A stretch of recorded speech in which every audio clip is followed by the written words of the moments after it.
Okay. Let's begin the meeting. This is Lehigh County Authority Board of Directors meeting of June 10th, 2024.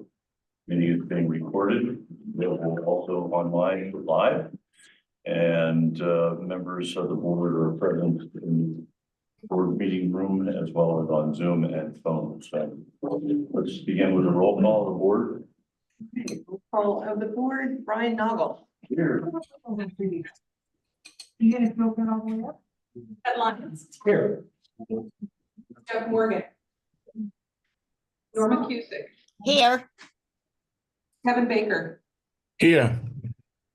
Linda Rosenfeld. Here. Sean Diller. Here. Mark Ramis. Here. We have 8 board members present today. All right, thank you. The board packages were distributed in advance via email as well as online. And let's see, we'll begin with the review of the agenda. Any need for executive session? Thank you. Today we have no changes to the agenda for today, but we do have an executive session plan following the close of the regular meeting for personnel matter. Okay, thank you.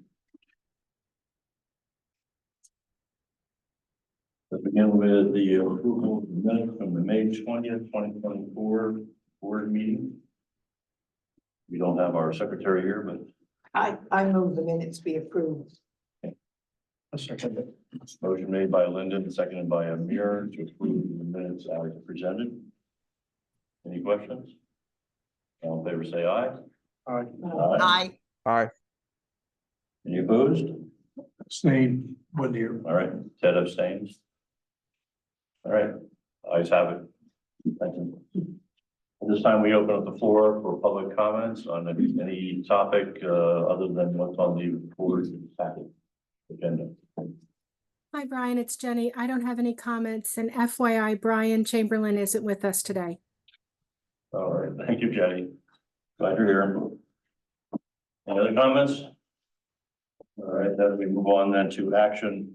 We have one item under finance and administration. It's the disposition of real property seeking approval. It's the gray documents within our board package, digital board packet pages 7 to 9. All right, thank you. For this one, I'll turn to Chuck Volk to review what's being proposed here. And also our solicitor, Kevin Reed, worked with Chuck on the language here that we're asking today. And Kevin, will you present the motion then? Certainly. Okay, thank you, Lisa. This request for authorization is to authorize a sale of property. The property is located in Upper Milford Township. It's the former well 18 and 19 property. If you recall, back in 2021, we put the Kohler pump station online. And that allowed the interconnection of our central Lehigh division with the Upper Milford system that serves Mink Estates and Fairview Farms. So after that station was put online, the well station at well 18 and 19 at Fairview Court was abandoned. And it was mothballed, and then a year later, we demolished it. We no longer needed it, and the station was problematic as well. So that property has been, restored. The lot is suitable for a residential building lot. It's about 0.41 acres. The location is shown on page 1 of your memo. It's a GIS excerpt, roughly in the middle of that map. It might be hard to make out, but that's where the station was. That's where the property is. It's off of just south of Buckeye Road, off of Chestnut Street. You take Beck Road, you go in up the hill and take Linda Lane, and it's in the development on a cul-de-sac at 4475 Farview Court. On the second page, there's an aerial photo of the former station before we demolished it. Roughly in the middle of that photo is the well station. And the picture below is a street view taken from the cul-de-sac looking at the well station. And to the left of the station we had two buried tanks, two buried chlorine contact tanks for disinfection. So those tanks were removed. That building was demolished. All the piping was removed. And there was a generator that was there that was repurposed, that was relocated. That's the structure you see on the aerial photo to the right of the pump station building. There's an extra picture here, is my oversight at the very end. I had copied and pasted and forgot to delete, so I'm sorry for that repeat there. But what we're asking for here is a motion to authorize the sale of the property, and Kevin's going to give you the exact language for that. But before he does, I'll just ask if there's any questions. Since there was chemicals stored there, are we required to do anything as far as the soil is concerned, testing and so on and so forth? No, there was no soil remediation required.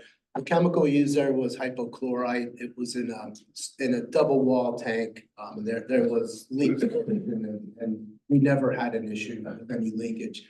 And the water, the disinfected water, the potable water was removed from the tanks prior to the demolition of those tanks. So there were no issues with the site contamination. Thank you. Any other board questions? We can hear a motion then. Certainly. So in order to dispose of the property, there's a motion which would authorize the CEO to take all steps necessary and convenient to sell, transfer, and dispose of the real property owned by LCA located at 4475 Farview Court in Emmaus. Zip code is 18049. Parcel ID is important. Parcel ID number 54E396196984-1. And that includes a listing agreement with a licensed realtor, entering an agreement of sale and executing a deed to convey the property. Thank you. Make the motion. Need a motion made by Amir, Second. seconded by Linda. Any questions? All in favor, say aye. Aye. Aye. Aye. Any opposed? Ayes have it. Thank you. And Kevin, thank you. All right, we're moving on. The agenda, no items underwater, but we do have several under wastewater. First one being sanitary sewer collection system. City of Allentown interceptor inspections seeking approval is the ivory documents in our board package, digital board package, pages 10-22. Phil. Yes, good afternoon, everyone. I'll take the bulk of the talking and then AJ will chime in if as needed, so. What we're talking about now is the proposed interceptor inspection for the city. Last year, the board authorized a pop and peak at select manholes across the city's 10 interceptors. And that was completed on 8 of the 10. You can't get into 2 of them due to high flows. The 2 of them being Little Lehigh Interceptor along the water plant, and then upstream of that, the Allentown Emmaus. There's too much flow in it, you can't get into it. So of the 8 out of the 10 that we looked at, the evidence was there of surcharge, which we expected to see. Again, when they did the pop and peak, really goes so far up and down the manhole. So it was a limited scope. Nothing major was discovered during that pop and peak. But again, that was very, very limited. It was always gonna be a follow-up, and here's the follow-up. Follow-up is we want to do a full-blown inspection on the 4 interceptors on the east side of the city. There's 4 main interceptors on the east side, the low being 15-inch and the high being up to 36. Well, we did not know the condition of the pipe nor the joint. And what we're proposing is to do this thing called an MSI, which is a multi-sensor inspection platform, which will have CCTV, LiDAR, and sonar. It's gonna give a complete picture of the pipe. It's gonna give a complete picture of the geometry, defects, debris. It will identify joint defects.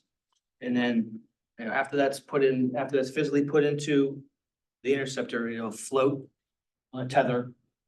And so that's how physically we'll get into the interceptor. They want to do about 2,000 feet a day. And of course, you know, they collect all the data, and then the large chunk of this is going to be processing the data. So to identify the hotspots, if you will, for defects. So that's the concept that we are recommending. There is an alternative approach that was requested.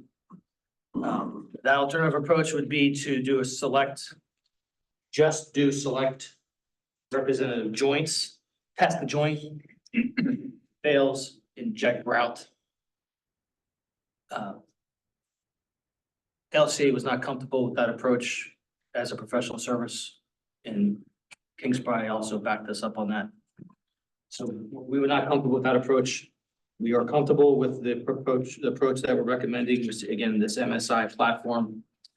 It's the industry standard to inspect interceptors. We get a lot more feet assessed. And again, the subcontractor, there is no issue with the contractor doing this. It's a professional service outfit that has this actual platform. So AECOM is going to work with this outfit that owns this platform. So that's a high level view of what we're proposing. Roughly, it's about 32,000 feet on the east side of Allentown. Again, all 4 major interceptors on the east will be assessed. As you see in the proposal and in my board memo, it's broken down into 3 different tasks. Task 1 being the pre-inspection, gathering on information. Task 2 being the actual putting the unit in the pipe itself. And the task 3 is the data collection piece. Upon board authorization, we can start this month. It'll be done by December of this year. And if all goes well, we may do more in 25 and 26. Again, there's about 10 major interceptors. We're going to do 4 now, and then we'll wait for the 6 later. Now, there is potential development on the east side. So we want to make sure we might as well just do all of them at one time was the thought process. Again, there's 2 major reasons why we want to do this now. One, we know there's infiltration in the system. We have to find it. Second, to AJ's on your role, asset management piece. We need the information. We need the data. We don't know. We do not have the data on these interceptors. It could be fine, but we don't know. So all that being said, what I'm requesting from the board, it's a capital project authorization in the amount of $703,400. Within that is a professional service authorization to AECOM in the amount of $535,400. And again, this is for 4 interceptors in the city of Allentown for this year. Happy to entertain any questions you may have. Bill, I think, you're asking for a capital project authorization of $615,000. Oh, I'm sorry, yes, that was the wrong number. Your number included what work was done before. Yes, thank you for that. More questions? Sorry. Yeah, I just have a quick question of understanding here. When you're talking about surcharge levels, evidence of high surcharge levels, are you talking about something that's due to the inflow and infiltration and any physical damage as a result of that? Or are you just looking at like evidence that, yeah, it was high at one time? Or maybe you could just give me a brief explanation about what that means. Yes, in the 2023 pop and peak inspections, when I say there's evidence of surcharge, evidence being, to put it bluntly, toilet paper stuck to the manholes. That's evidence. When I say that's the type of evidence we saw. So that just means that water, the inflow was so high, got above the pipe and it got into the manholes, which we know. So that was just re-verified by those 2023 pop and peaks. Again, it's not everywhere, but the spots that were looked at, there was evidence of that occurring at times. So that's what I mean when I say high surcharge evidence. Okay, thank you. Yeah, I wasn't sure, and that's why I asked the question, but I thought that's what you meant. All right, thank you very much. Other board questions? Are we required to get alternative bids or we are comfortable with AECom, their work, their cost, the quality of the work? I'm comfortable, AJ? Yeah, I mean, yeah, we gave both our firms the same scope. They came back with two different approaches. So we feel like we got competitive pricing on the approach that was provided. They're very well qualified for the work, so we're happy with what we got. Are we looking as we go through this Act 537 that we are not putting our trust, all of them our dependency in one AECom and trying to make sure that we have a balanced approach? If something happened to AECom, that we have No, it's a great question, but yeah, we are relying on a number of different firms, like AECom is one, but Arcadis is another, and there are other firms that we're using. The beauty of having them involved is they know the system, there's not a lot of learning curve. But yeah, we're definitely open to other firms, these were the two that seem to have the best experience of the ones that we know of. Thank you. Other board questions? Is there any requirement, statute requirement in Pennsylvania for public works like this to get multiple proposals? There's a I don't think so. Professional service. Yeah, professional services, there's not. correct. Construction, there is. Correct. Well, it's a huge difference between the scope and the prices, and so that kind of warrants the, like, what's so different about the two different approaches. Like, from what I can see, the Arcadis one, they're actually finding problems and then taking care of it right away. The AECom is getting data. So their data then produces more work later on. So comparing the end result is not apples to apples. Not apples to apples, correct, it's, what you said is correct. So there'll be a subsequent coming back to say, okay, these are the areas we've identified and more work is required and that'll cost us more money. If problems are found, correct. Which we suspect there are because of the high volume pipes. Yeah, but it's, again, in 2020, we actually had to bypass the Little Lehigh Creek interceptor right by the water plant we lined that section. And that was the first time it's been bypassed ever that we're aware of. And the actual condition of the pipe was not terribly bad. It was 100 years old. So I guess my point is that some of this stuff could have been built fairly well 80 to 100 years ago, but we just don't know. So the infiltration is somewhere. What I'm getting from this too is you're going to get a lot more detailed information from the approach you're recommending than we would have from the Arcadis. Yes, yep. There again, it's going to help with the asset management. So it's a double benefit doing the ecom approach. Okay, all right, thank you. Any other board questions? We have before us a proposal for a capital project authorization, Allentown Division. City of Allentown 2024 interceptor inspections for a total amount of $615,400. It includes a professional services authorization to AECom for 2024 interceptor inspections for $535,400. Do I have a motion and a second? I'll make a motion, Sean. All right, thank you, Sean. I'll second that, Mark. Hey, Mark. Second by Mark. All right, any questions? All in favor, say aye. Aye. Aye. Any opposed? Ayes have it. Thank you very much. All right, next one on the wastewater agenda is KISS Act 537 planning. Financial and institutional evaluation phase 3, seeking approval, blue documents within our board package, digital board packet pages 23 to 32.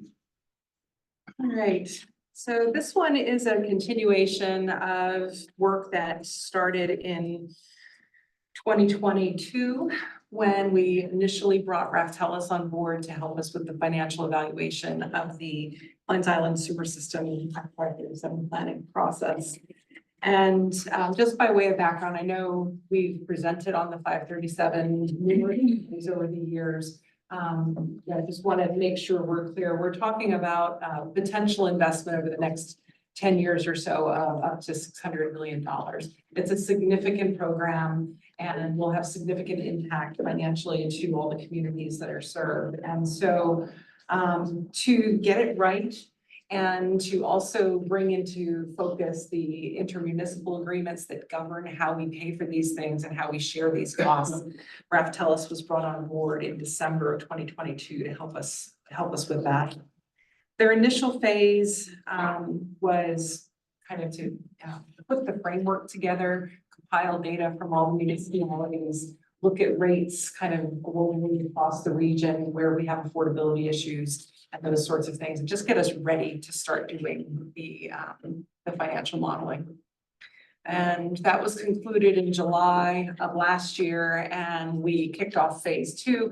Phase 2, we've been a little bit quiet about because it's been, there's been a lot of work done, but no strong conclusions at this point. What Raftellus did in phase 2 was really great work facilitating workshops with the municipalities to understand how our intermunicipal agreements are working today, how we'd like them to work in the future, and then to try to model some scenarios with the capital costs that we're anticipating, so that the signatories and the municipalities can see the different impact of different scenarios of how we share the costs. We concluded that phase in January. In terms of the modeling, we took it as far as we could, but we had to pause for a few months because we just had not reached agreement among the 15 municipalities about which direction to go in as far as cost sharing is concerned. And there's also been some open questions around specifically the pretreatment plant, what that project is going to look like, because that makes up almost half of the $600 million price tag for the plan. And so we had Raftellus do some side work for us to model the pretreatment plant cost sharing and looking at the industrial user impacts, those sorts of things, while we took this pause on the intermunicipal cost sharing piece of it. But we're ready to get started again with phase 3, and that's being supported by us bringing on Salzman Hughes back in February. Salzman Hughes is a law firm that is working with all of the municipalities to try to find a common ground and really try to help us come up with scenarios that we actually might be able to agree on. At this point, the scenarios that Raftellus have modeled have been maybe a little too conceptual, and trying now to get a little bit more into the details of each project, how each project will be shared with all of the municipalities. And we're making some progress with that, and it's time to bring Raftellus back on. Some things that Raftellus needs to do just to get ready to do the next phase of scenario planning. They need to gather new information from all the municipalities since 2023 has concluded. We'll get updated financial statements from all the municipalities. Phil and AJ and the engineering side have been working really hard on the project phasing for all the projects in the 537 plan, so we can actually build the model based on when the capital will be spent or when it will be needed. And then they also will want to work with Ed on LCA's actual financing capacity. So we have, as you all know, we have quite a bit of debt on the Allentown division side of things and not so much on the suburban side, and just trying to put together some understanding of what our financing constraints are for such a large program. And, all that kind of building the basis for the next phase of scenario planning so that we know what we're modeling. And then from there in this phase, Excuse me, Lisa? yes, sir. Interrupt while you're there. Yeah. Could you please give least for me, a concrete example of the issues you're talking about, Yeah. like what specifically, give an example of what the different municipalities, the issues they're dealing with. Yeah. I mean, what does it look like in? Yeah, real- sure, yeah, I was trying to gloss over a little bit some of the. Stay high level and then. Yeah, we no, can but I can, details. I can explain it somewhat simply. Whatever you want to get into it, but Yeah. at some point, I like. So we have these projects, right? We have the interceptor projects for Western Lehigh. We have the relief interceptor for the Little Lehigh interceptor in Allentown. We have the Klein's Island projects, and we have the pretreatment plant projects. And then we have all of the I&I work that each of the municipalities are going to be doing. All of that together makes up the plan. And so just as an example, the municipal workshops that were done indicated that many of the municipalities would like a more simplified, straightforward, and also uniform way of sharing those costs. So Raftellus ran a model that took all of those costs together and just divide by flow, and everyone pays the same rate. And what does that look like compared to what they're paying now? And obviously, there's some that would pay significantly more and some that would pay significantly less in that scenario. And then they did a few variations of that along the way. We didn't really land on something that hit the mark for every municipality. But that's kind of the scenario planning that they were doing with us and trying to get real feedback from municipalities, what they're looking for. I think that we've talked quite a bit over the years about the complexity of our current arrangements, and it's very difficult for the municipal leaders to understand how they're being charged for sewer now, and also how that translates to their elected officials of what rate increases should they expect. So we're trying to put something together that we can help them have those conversations with their municipal leaders. Good question, thank you. And that's one of the key takeaways of this phase 3 work under task 4, which is developing annual KISS system revenue requirements for the KISS municipalities. Essentially what Raftellus will do is once we've figure out the cost sharing mechanism that we all like and put that through the model, they will do for each of the 15 municipalities a rate projection in a format that can go to the borough council or the township supervisors or city council, whatever the case may be, and do that customized presentation format for the municipalities. And that will help support the approval of the 537, we hope, and also is a required element of the 537 plan itself, which is also their task 6, which is preparing that section of the plan that goes to DEP.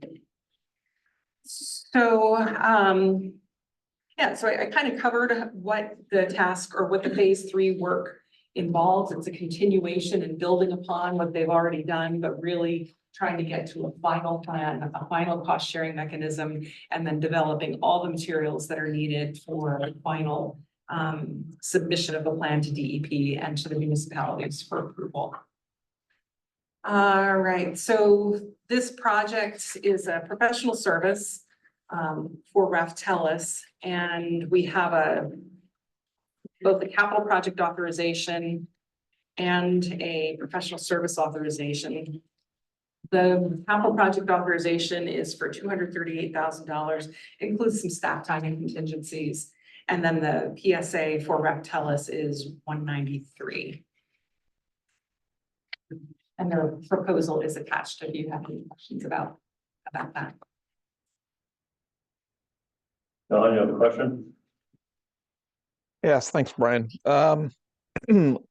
Lisa, I think this ties into, so I don't want to belabor the discussion around this. I think it ties into the work that was done in phase 1, but inevitably will come back up in this phase that's being put in front of us now, is the ability to develop accurate rate projections. And I know that's kind of a very broad, it's what's comprising all of these phases in this work. And so, it's still in motion now. And maybe this speaks more to broader LCAs, broader operation of LCA, but can you kind of speak to their developing of those rate projections? And the reason I ask that is, I live in North Whitehall, which as things go in the valley, for better or for worse, we'll see some development. And obviously LCA in certain capacities will have a role in that. So these are things, potential developments you don't know of today, but 3-4 years down the road may require LCA's input and expertise. So how do you, understanding the future generally, how do you account for kind of, a rural parcel today that may be a massive development tomorrow, and how does that fold into here? So that's a complex question, I Sean. know, I'm sorry. I'll try to tackle it, but first to just put some context around it, the rate projections that Revtelis is working on are for only those areas that are served by the KISS system. So Right. those areas that may be developing in North Whitehall may not fit within this particular area, but Sure. in the Pines Island sewer service area, we have flow projections from each municipality about new connections that will happen during the planning period. So those additional flows can be built into how the costs are shared as time goes on. So we have costs that are escalating, but we also have user bases that are escalating at the same time based on those flow projections. The rate projection piece is challenging because the regional portion of the cost that we're talking about for this 537 plan is just one component of any municipality's sewer rate. So a borough or a township that has their own sewer system, they're receiving a bill from LCA for these regional costs, but then they also have their own costs to maintain their collection system, to do billing and collection services, administrative functions, and potentially prior debt issuance and those kinds of things to build into their rates. So when Revtelis is gathering detailed financial information from each municipality, they're using each municipality's specific circumstance to try to project out what their future costs will be, including any future bonds they may be issuing for sewer rate or for sewer rehab and those kinds of things. So it is very much a municipal by municipal look at future rates. If we look at the rate across the region, rates right now there's a pretty broad spectrum of what these 15 municipalities are charging. And that's a product of all of those factors, not just the regional components. I don't know if that answers your question. That was the answer I was looking for, and I figured there was certainly, understanding the escalation, you're able to escalate rates depending on what you see now and can project moving forward and anticipate that. But just wanted to confirm that that's what I thought and what I was assuming. So you answered it perfectly. So Revtelis is asking each municipality questions like, what's your debt service coverage ratio target? What's your cash target? Things like that to build into the rate model as well. So it's pretty comprehensive. Got it. Perfect. Yes, just quick questions. So two important input for this modeling and cost sharing is the future of pretreatment plants and also the capital that we need for the CE project that we have to do. And so does it make sense that Revtelis has started doing that work before at least we have a 90% cost of what is the capital cost is going to be, whether pretreatment is part of that modeling or not, because that's just going to have a huge impact on their rate and so on and so forth. Yeah, so I think that we have a not just a good handle, but a very good handle on all of the capital and the phasing and sequencing of that capital for everything except the pretreatment plant, right? Phil, is that a fair statement? Yes. We know what work has to be done. We have good cost estimates and we have good sequencing and phasing for that. So all of that can be built into the model now. The pretreatment plant is that big question mark. Of course, and I think where the direction that all of this seems to be going in is that the pretreatment plant will need to be handled almost as a separate financial analysis, because depending on the scope of the project, it may be funded solely by the industries that are served, or it may be funded by some other regional mechanism to create capacity for future growth. But there does not seem to be an appetite among the municipalities to share the cost of the pretreatment plant through regular sewer rates. And that's, I think, something we've heard loud and clear, and I'm glad to see some heads nodding here who have been at the stakeholder meetings. That seems to be the message that we're getting. So we can move ahead with our financial modeling based on what we know and based on an assumption today that pretreatment plant is a separate issue. And they of course have the capacity to pull it back in if that changes. That's all I have. Yeah, okay. All right, any other board questions before we? When is that 537 plan supposed to be handed in? Thought it was this year in September.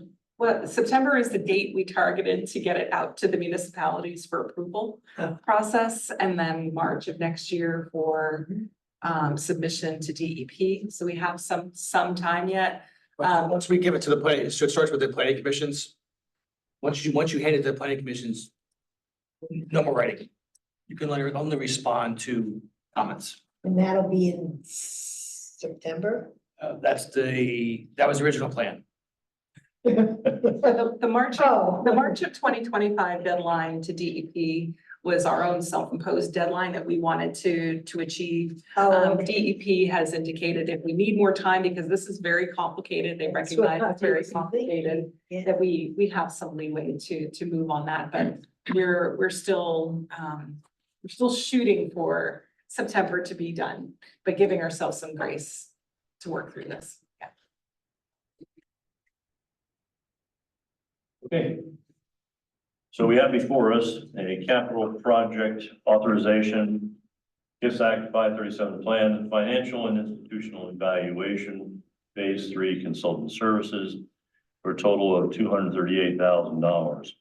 That includes professional services authorization, financial institutional evaluation services from Breftellus for $193,000. So we need a motion and a second. I'll make a motion, Sean. Motion by Sean, I'll second it. This is Norma. second by Norma. With a motion and a second. Any questions? All in favor, say aye. Aye. Any opposed? Ayes have it. Thank you. Thank you. All right, next on the agenda, wastewater. Upper Western Lehigh Pump Station and Force Main. The yellow documents in our board package and digital board packet pages 33 to 38. Chuck. All right, thank you, Rizzo. Okay, continuing on the theme of Act 537 projects.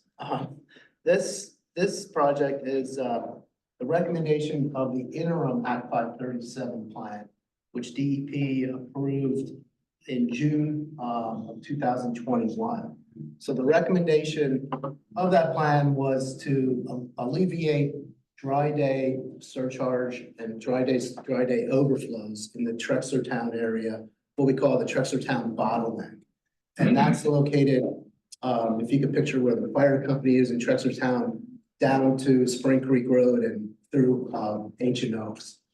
So this project is intended to alleviate those dry day overflows and surcharges. And what this is, it's a pump station to be located right outside the pretreatment plant.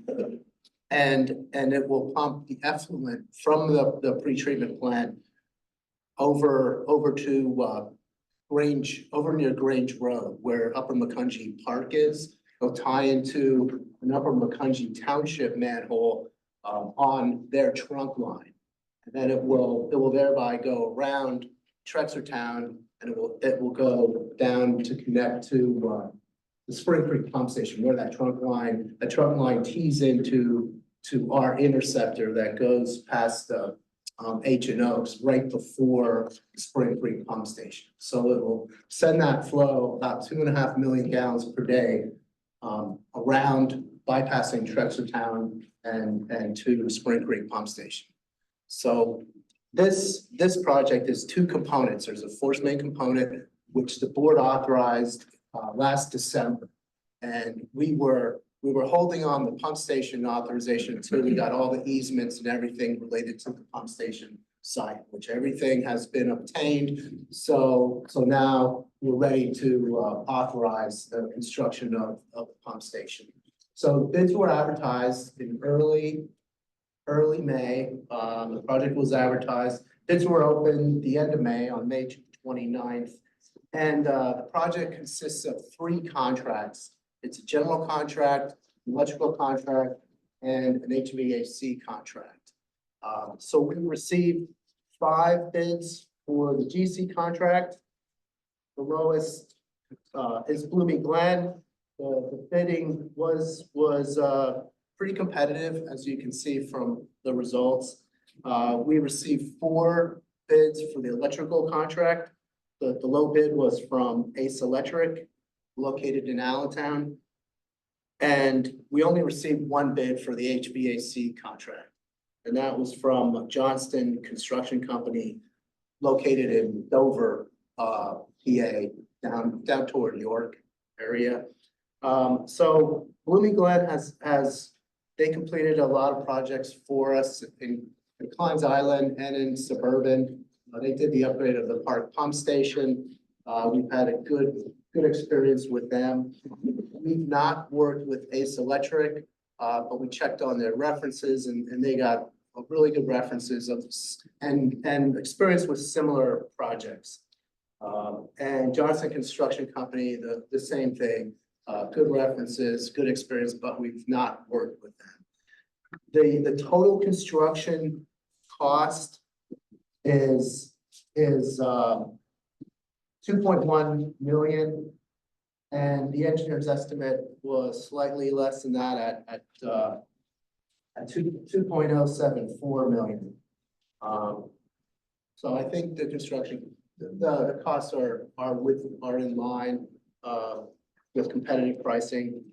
So what I'm asking for today is for capital project authorization. That includes general contract to Blooming Glen for $1,953,607. The electrical contract to Ace Electric for $169,400. The HVAC contract to Johnston Construction Company for $38,655. And then 2 professional service authorizations. One for construction phase engineering to NTEC. NTEC was the design engineer, and that's for $109,000.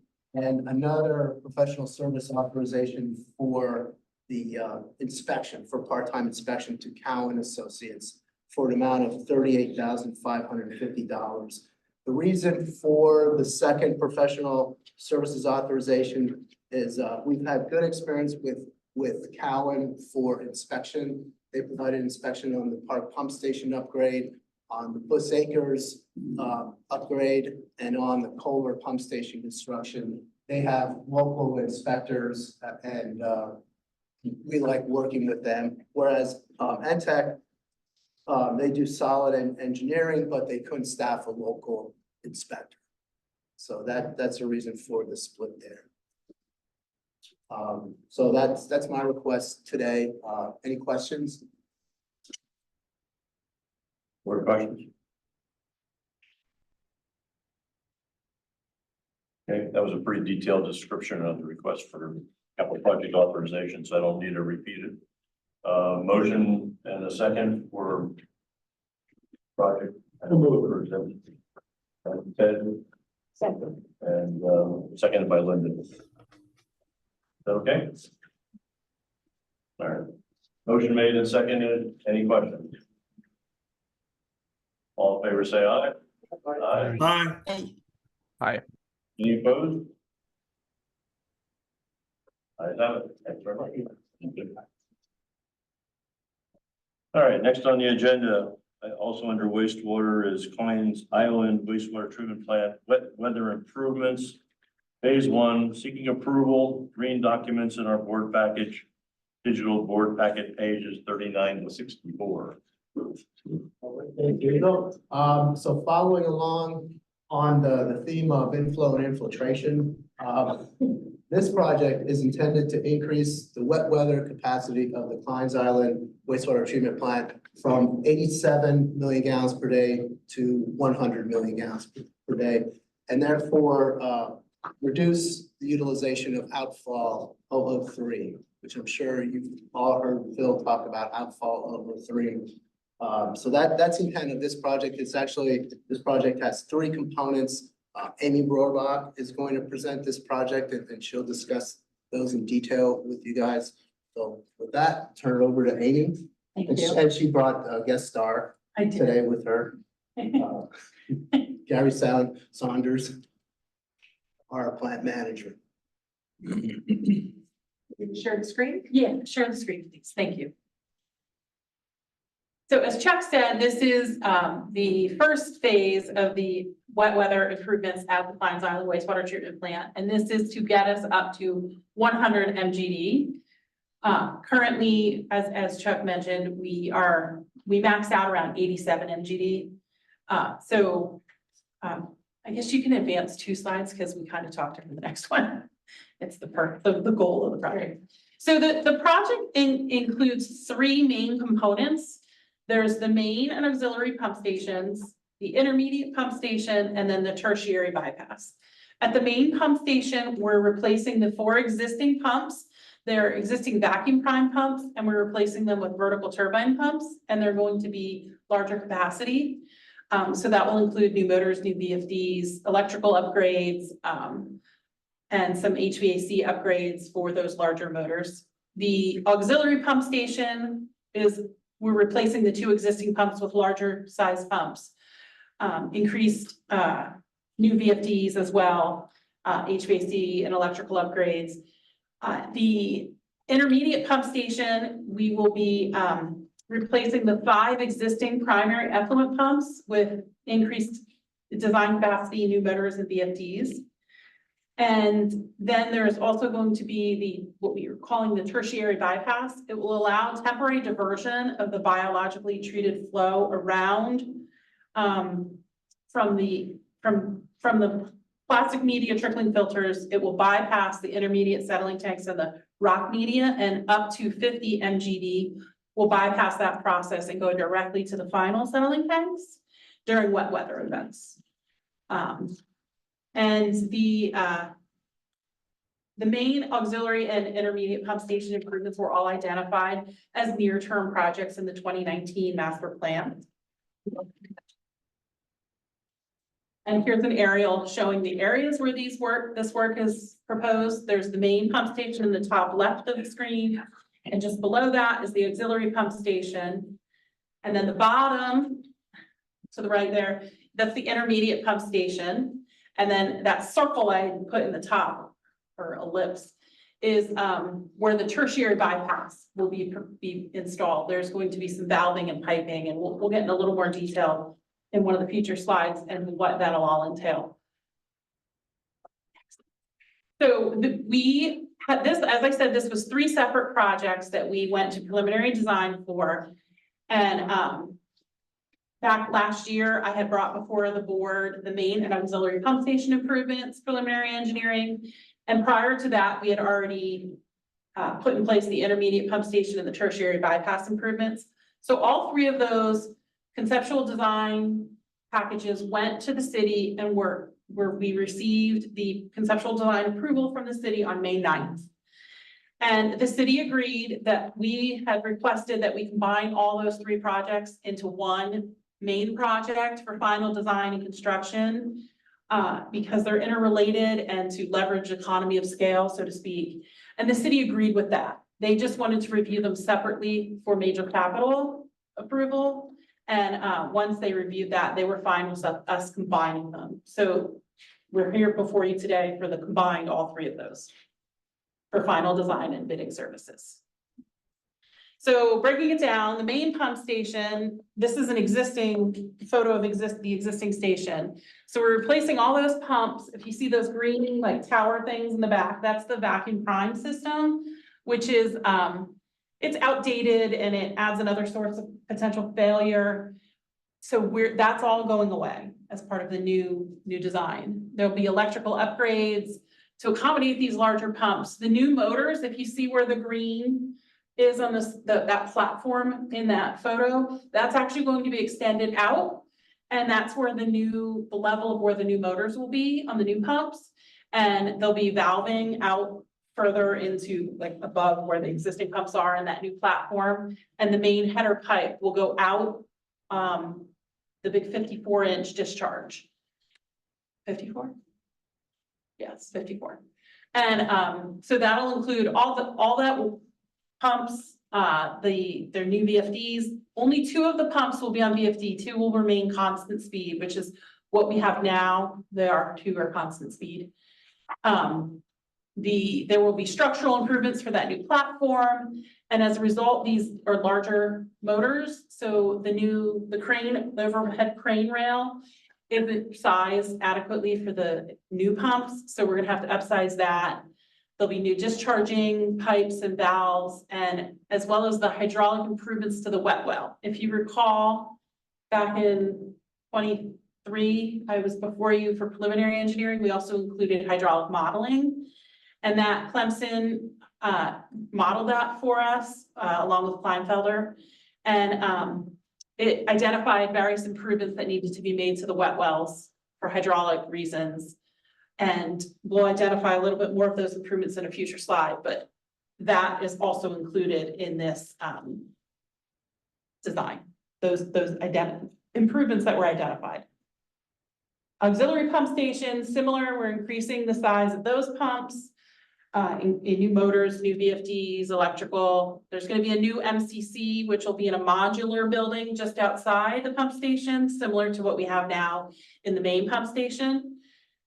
New discharge piping and valves, and there's some hydraulic improvements that were identified in the previous modeling that will be installed here. And we also are proposing additional hydraulic modeling because at the time of this design, the KISS relief interceptor wasn't far enough along to adequately know the elevations for where that flow was coming into the plant, and now that's better identified. So we're going to be we're proposing hydraulic modeling to better model the auxiliary pump station wet well to make sure additional hydraulic improvements are not needed with that KISS relief interceptor proposed to come in the future. So any improvements that come out of that hydraulic modeling will be included in this design. This is the intermediate pump station. So there's 5 pumps. They will be increased to allow for 100 MGD capacity during our wet weather events. New VFDs on 3 of the 5 pumps, 2 will remain constant speed as they are today, including upgraded to the MCCs and the feeders and increased HVAC capacity because of the larger motor size. It's hotter, generates more heat. And then this is the tertiary bypass. So if you look, I know it's kind of hard to see because it's small, but those red lines, that's the new flow that we're connecting from an existing. There's actually a blind flange. They're going to tie in there, and it'll head up to the finals, and they'll tie into another blind flange, and there will be valve pits there with valves and metering as well, so that during wet weather we can see what the flows are and know when we need to open those valves and bypass. And like I said, it'll be up to 50 MGD at most will bypass directly to the finals as part of this. And this is just a picture of some of this is the model that was done of the main pump station. It's kind of an aerial looking down on it. That modeling was done back in the winter, December, January timeframe. I believe it was February when some of us went to visit it and witness the modeling and see what improvements were recommended. And if you have questions about that, Gary was there, he can speak to that. But The improvements were identified, such as revising the floor cones under the new main pump station pumps, which I have pictures in the next slide. There's vortex suppression and flow straightening beams in the main pump station, which help with the flow, as well as in the auxiliary pump station suction piping, there's these anti-rotation vanes, which we're proposing to install. And you can see in the next slide some photos of those areas. So the top left is the floor cone under the section of the main pumps. And then the other yellow pieces are some other hydraulic improvements that'll be installed with concrete in the pump station to help with the distribution of the flows. And the bottom left picture, if you see those wooden beams, there's going to be beams. They won't be made of wood, but there'll be concrete beams in the pumps, the wet well, to help with straightening out the flow. And then the picture on the right is the anti-rotation baffle that they used to simulate in the modeling that they did at Clemson in South Carolina. Question, what is vortex suppression? I'm gonna let AJ take the lead on this one. He'll have a more intelligent response probably.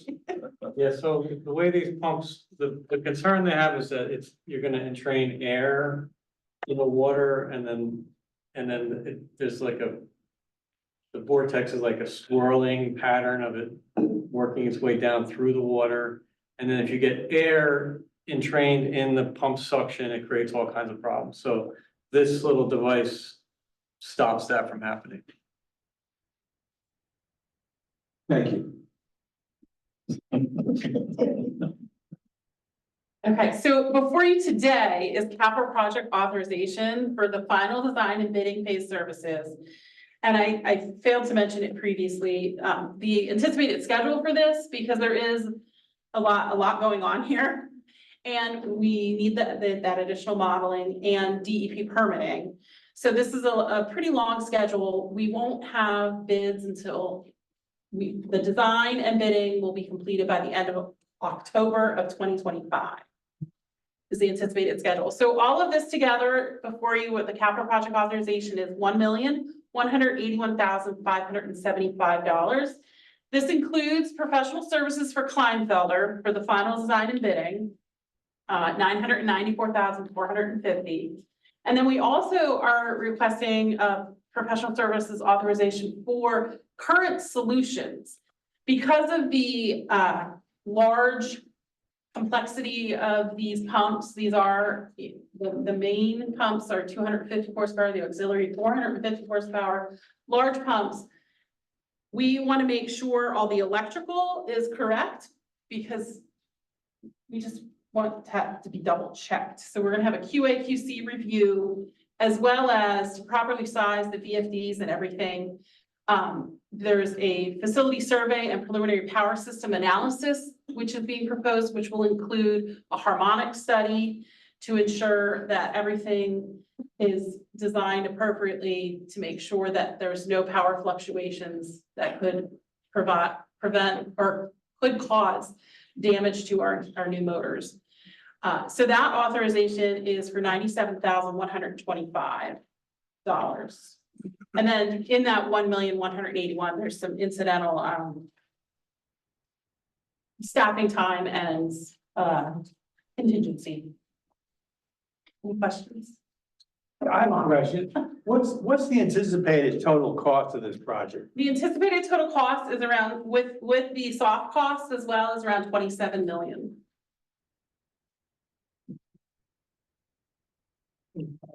Why maintain the constant speed motors on two of the units? It's a cost savings measure. The VFDs are costly and we don't need that much flexibility to have all of them on VFD. So the thought process, and I believe Gary, you even suggested that when we were looking at some cost saving measures, that we could have just two constant speed and we would still have enough flexibility with the two on VFDs. They're also very large and take up a lot of space.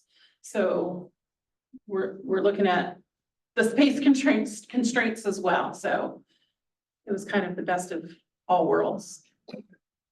I had a comment for Gary. This is an amazing industrial complex and you have an amazing cleanliness pattern there. From those pictures, it's extremely well kept, so it's nice to see. I agree. I came from a different plant. Much improved. Lisa, I would like to add two things. Just from a historical standpoint, DEP and the DRBC have heard about this concept over the years, and they've greenlighted it. And specifically the DEP, typically you think the 537 would be needed for such a large project, but they're not requiring 537 approval before this moves, because they want 003 to stop. So I just want to make that distinction that we do not need 537 approval to move forward with this. We still need a part 2 program, of course. Yes. But they're not going to hold us up because of 537. And I think part of that, correct me if I'm wrong, Phil, is that these projects were already identified in the master plan as the pump stations themselves needing the upgrade. It's just a matter of the sizing of the pumps that we're gonna get along with it. So we're kind of achieving two things with one. Couple questions from my end. Have we considered the I&I work that, I&I reduction work that we're doing in the sizing the pump and everything else that we're doing? So, so things are appropriate to size, so we're not double the size that we need to have. We have, yes, it's a very complex question with a complex answer. I'll try to make it simple. Everything that we have planned, I'll just put it bluntly. The source reduction plans. If the modeling is correct, source reduction plans have to work. We have to get the inflow out of the system. And so there's a large, the inflow reduction has to occur. So this, this size that we have right now going to the 100 MGD, right, is based on that 100% of an I&I is going to be effective, or what percent? Well, the 100, again, this is the first step. This is phase 1, the second phase being the up to 132. So this is the first phase of the wet weather improvements. And as it's modeled now, everyone provided their SRPs. And whatever they provided was put into the model. So there's assumptions that were made based on what was put in, what was provided. But the assumption was, and people have, so just everyone has committed to addressing the inflow problem.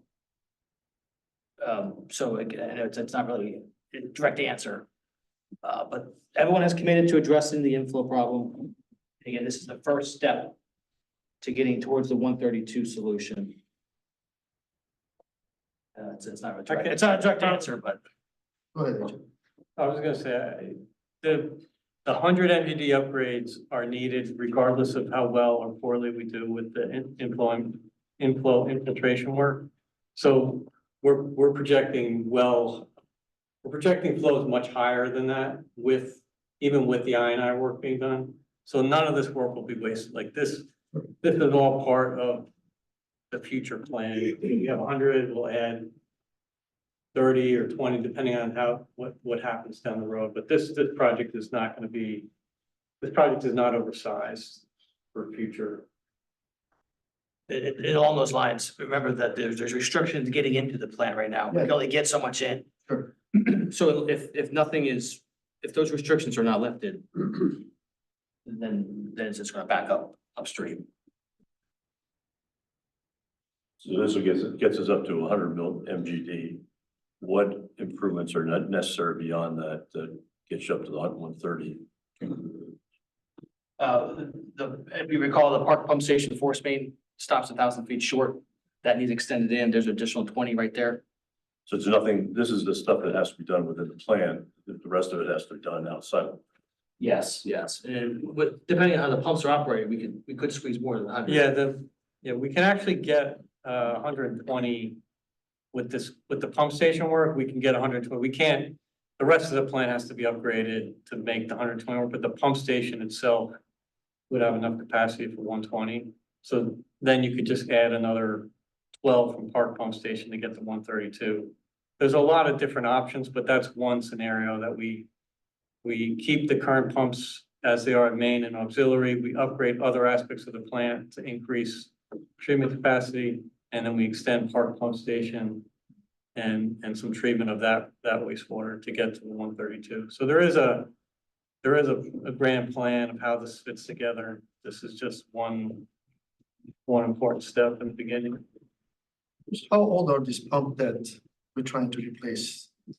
60 plus. 60 plus. I think they were installed around 1950s.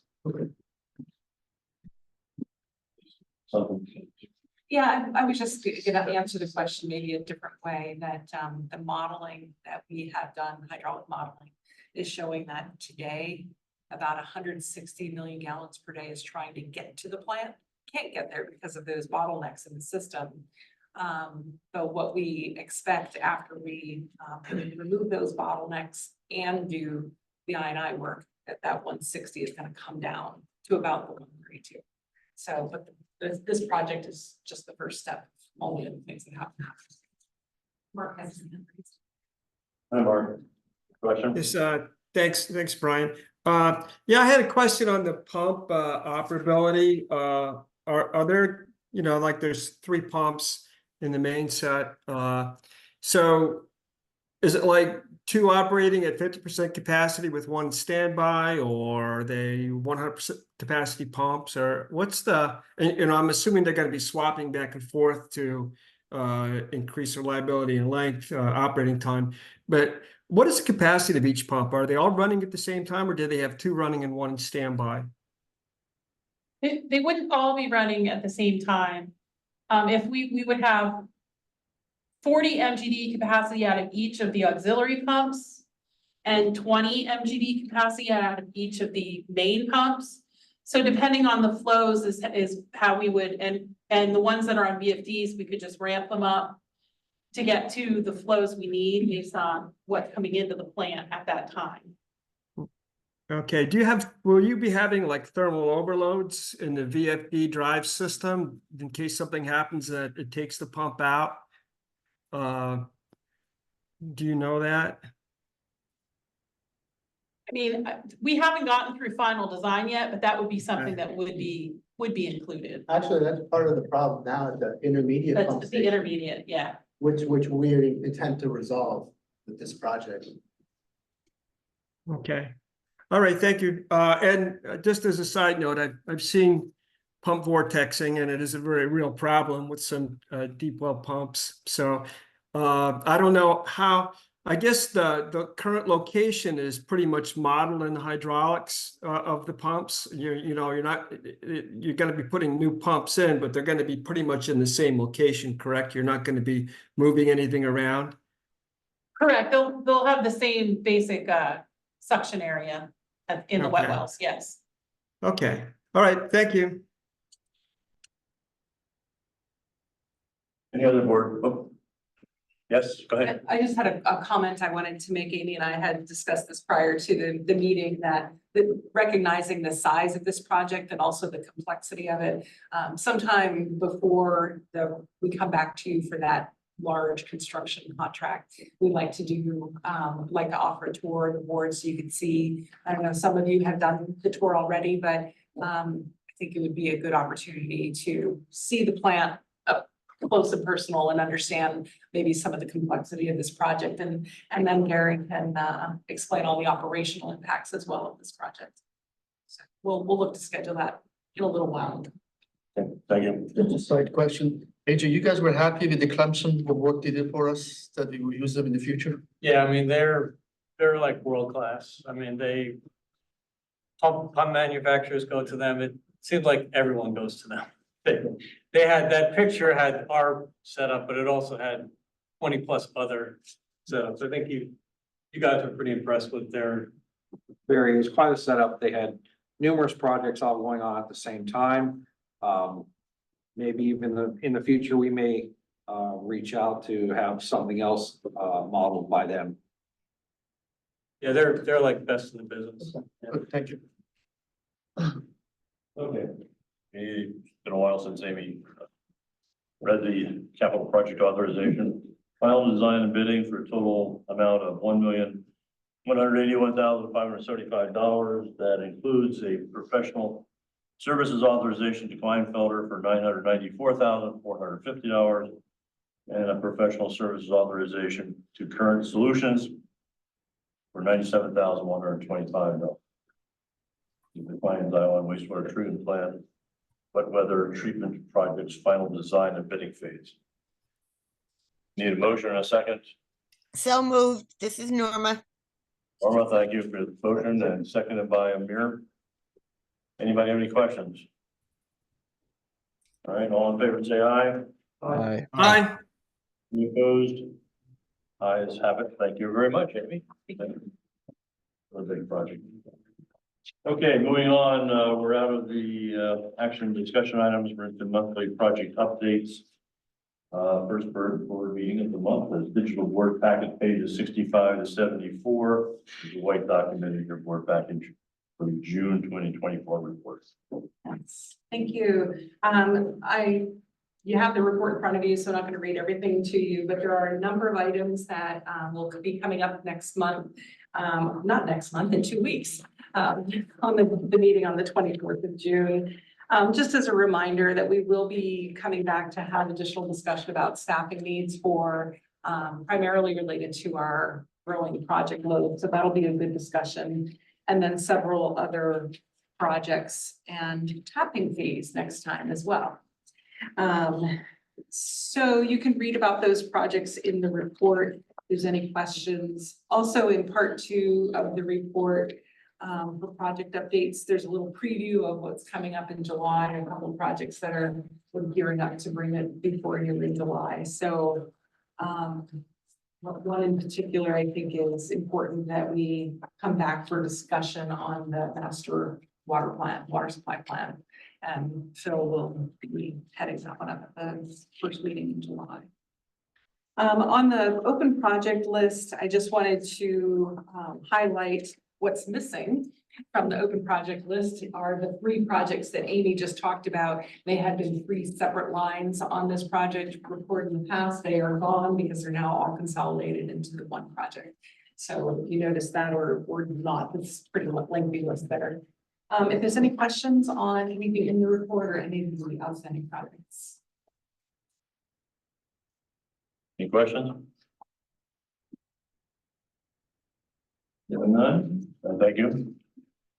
Moving on, item number 9, staff comments. I wanted to give just a brief update on the pretreatment plant stakeholder process. And Ted and Amir are both appointed to represent the LCA board. We had a meeting last week and was well attended, very much like the prior meeting in May. You fellas can certainly share your perspective as well. I was very pleased with the way the meeting went in terms of getting the industries who were participating in the session to really open up and talk about how the pretreatment plant decision will affect them as a business, as well as their operation here in Lehigh County. It was very important for the regional stakeholders to hear, and resulted in some vibrant discussion. Overall, I think the process is working. We're getting good feedback from the group on preferences and general themes about regional versus other approaches to handling pretreatment. So we're going to continue on. We have another one scheduled for June 26th, whatever that Wednesday is, June 26th. And we'll keep the board informed along the way. And Ted and Amir, I don't know if you have anything to add to that. I thought it was very, very well attended. Good people were there, a lot of discussion. The industries were heard, 5 major industries were heard from. I was at the beer table with the biggest, with the big dog. And, they're here, they're staying here. I mean, there were some comments about some of the other folks who lease their premises and don't have the space for on-site pretreatment. They have to think about things. A lot of concern in the room about keeping people here from the Lehigh Valley Planning Commission and Transportation Commission. It was a good session of everyone coming together and really being concerned about everyone's situation. I was impressed by the group. Mayor? I mean, I echo what you said. I think we sort of come into the funnel that we have options. We have to see what people from the regional are willing to commit. If they don't, then further narrows our decision where we have to go. So.